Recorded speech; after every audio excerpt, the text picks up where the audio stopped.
Hello. So, ask someone from my generation if they know what Mobile Armored Strike Command means, they will probably look at you weirdly. Tell them it means mask, and they would have a very puzzled look on their face due to them wondering why you think mask is spelled with a C. And the reason for that is because for almost 40 years, nothing major had ever spawned from the M.A.S.K franchise, leaving only people like my dad to remember it. Old people. Well, not old, middle-aged. In fact, my dad is the reason why I know about the franchise and have a fascination with its toys. That craving for M.A.S.K toys was fulfilled by my uncles leaving these at my grandparents' house. Of course, as you can see, one was more well used than the other. Still, that was fine with me, and also the lack of action figures because I have no idea where they are. Well, it was fine until this arrived. Ramen Toys Machina Red Galway. A third-party M.A.S.K toy! Can you believe that? Since I have access to the original one, albeit in a less than ideal condition, I will be looking at both of them and see what Ramen Toys did to improve it. And already, other than having two doors, the most noticeable thing about them is the size difference. However, there is something else that I noticed.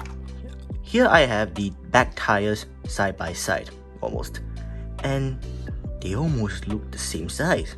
But no, this is actually a bit smaller compared to this.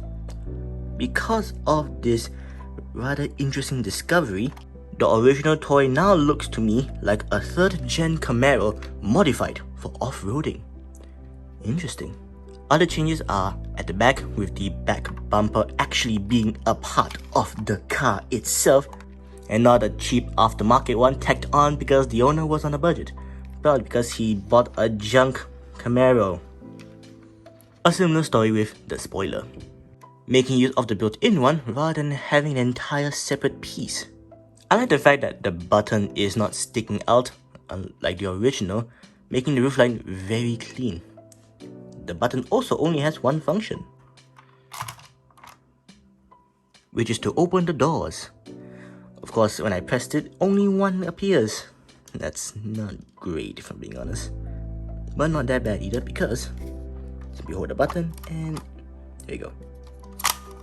The original did that, raised the spoiler, and revealed the boosters. Of course, because this is an extremely used copy, it's a bit floppy. This button right here on the undercarriage of Going are to activate the latter functions. I am unsure of the reason why, but it's not a big deal. Doors have clear plastic inserts as windows instead of being implied. Already very noticeable, but the wheels have different designs, and this one lost all of its chrome. I never had one to begin with. And if you can see it, brake disc and brake calipers. Nice. Hood sculptings are different, with the decals on the new one taking up more space compared to the original. Headlight housing are painted black to better emulate the real car. Interesting.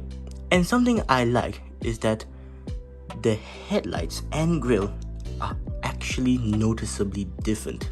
While yes, the ones on the original are different, you can barely tell, especially from a distance. And also, this middle bit in the grille is also connected with the two side pieces and not leaving a gap that is very noticeable at certain angles. Oh, and turn signals are clear orange plastic and not simply sculpted. We now move on to the interior, where more has been done to make you feel like the almost $200 you spent on was actually worth it. Right off the back, actual chairs, gears, whatever these things are on the Camaro.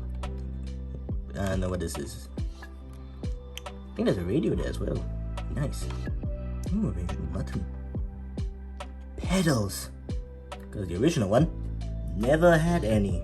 Something that you can do with the chair, as you could probably tell from this groove here, you can adjust it. Of course, this is mostly for the figure, but that'll be for later. Here we have the seat belts, made out of rubber, I think. Ooh, fancy. No wonder this thing costs $200. Dashboard painted very well along with the pedals, and has stickers hinting at the next Ramen Toys Machina release. Now, accessories. Now, you get the driver himself, bombs new and old. Nice. A flight stand and side mirrors? Well, the reason for this is because the animation model had them removed when in flight mode.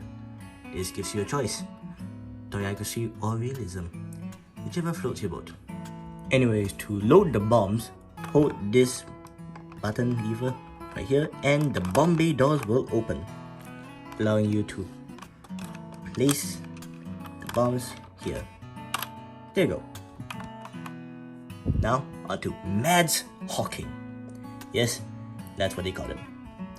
Mad Tracker, his actual name, is something that I am less enthusiastic about. In fact, I think he is the weakest part of this entire set. He feels a bit small next to the car. Most likely so you can fit it into the original. Interesting feature. But because of that, he can't actually reach the steering wheel, meaning you have to push the chair for him to actually reach. Also, you can't actually move the steering wheel, but you can on the original. That is a bit disappointing. Pulsability is miles above the original one, but I don't have him because I can't find him.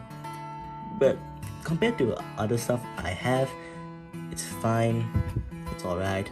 No thigh swivel and leg pivot, but you can live without it. But what I don't really like about this figure is the inconsistent tightness of the joint. Because this part, you can hear it, this is extremely weak. And then the helmet has a bit of a loose connection. In fact, it feels a bit too loose. Well, on the bright side, paint's alright. Well, let's activate flight mode right after you put him in the vehicle.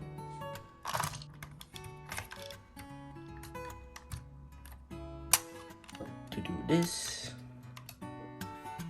So, optional parts forming aside, flight mode is great. However, on the ground, it's really weird. Which is why the flight stand is part of the set. Now, the flight stand doesn't actually plug in anywhere. It relies on friction. So just place it there and done. This really completes the look and sort of sells the fact that it can fly at 1,000 plus miles an hour, and I believe that is like Mach 1 point something. Can you believe a Camaro that's been converted to have gull-wing doors can fly at Mach 1 point something? I can't. But this is the cartoons, specifically the 80s cartoons, so you can do whatever. So, final thoughts. My dad, who was the one who wanted this, is very satisfied with his purchase. Minor problems like Matt himself, not being able to turn the steering wheel like the original one, the roof button being very inconsistent in whether or not it wants to open 2 doors or 1 when you press it, and this is very wishful thinking, an openable bonnet with an engine inside. That would be nice, but I can live without them. For the people who want more M.A.S.K stuff, this is great. Of course, it is quite expensive as well. But there's potentially more coming from Hasbro themselves due to a cease and desist letter from Hasbro to Ramen Toys. This tells us that there is a high chance they are planning something with the franchise. Hopefully it goes better than in 2018. Was that 2020?